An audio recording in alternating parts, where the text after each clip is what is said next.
তুই ছাড়া কেউ নেই, নদী আছে ঢেউ নেই, একা রাত শেষ। মনের কথা প্রকাশের এ এক আজব খেলা।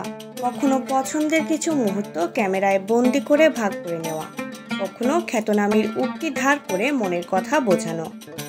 এই প্রবণতা তারকাদের অনেক দিনের। রাগ, দুঃখ, ভালোবাসা, মান, অভিমান, প্রেম, অপ্রেম সবটাই তারা বুঝিয়ে দেন এসবের মাধ্যমে। আবার প্রয়োজনে অস্বীকারও করেন। যেমন নুসরাত জাহান। জয় দাশগুপ্তের সঙ্গে নাকি দূরত্ব বেড়েছে তার, এমনই গুঞ্জন টলিপাড়ায়।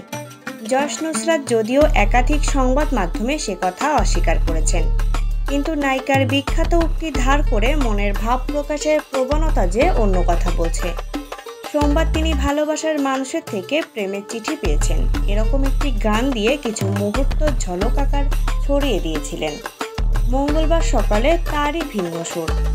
নুসরাত এদিন লিখেছেন, কলম তরবারির চেয়ে শক্তিশালী নয়, আবার কলম যুদ্ধ জিততে পারে না, ঠিক যেমন কবিতা লিখতে পারে না তরবারি। তাই শক্তিশালী হাত জানে কখন কলম তুলে নিতে হবে, কখন তরবারি। নায়িকা কবিতা লেখার মেজাজে নাকি যুদ্ধংদেহী মেজাজে তা জানার উপায় নেই।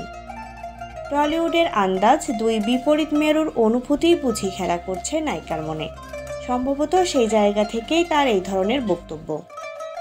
তবে কি যুদ্ধ শেষে সন্ধির ইঙ্গিত দিলেন এভাবেই? অভিমান মুছে অনুরাগে যশ নুসরাত? এই প্রশ্নেরও জবাব নেই। সম্পর্ক ভাঙার গুঞ্জন ছড়ানোর পরেই একইভাবে গীতার একটি শ্লোক ভাগ করে নিয়েছিলেন নুসরাত, যেখানে লেখা ছিল, সর্বধমান পরিত্যাজ্য মামেকং শরণাং ব্রজ, যার বাংলা তর্জমা, সব ধর্ম ত্যাগ করে শুধু আমার শরণাপন্ন হও। নায়িকা যদিও ইংরেজিতে লিখেছিলেন, সব ত্যাগ করে আত্মসমর্পণ করো, তবে জীবনে শান্তি স্বস্তি পাবে।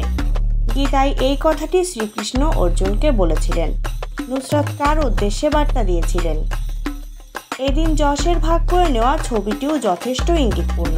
তিনি হাসি মুখে ঘরে বসে, তার গায়ে নতুন সকালের এক ফালি রোদের লুটোপুটি।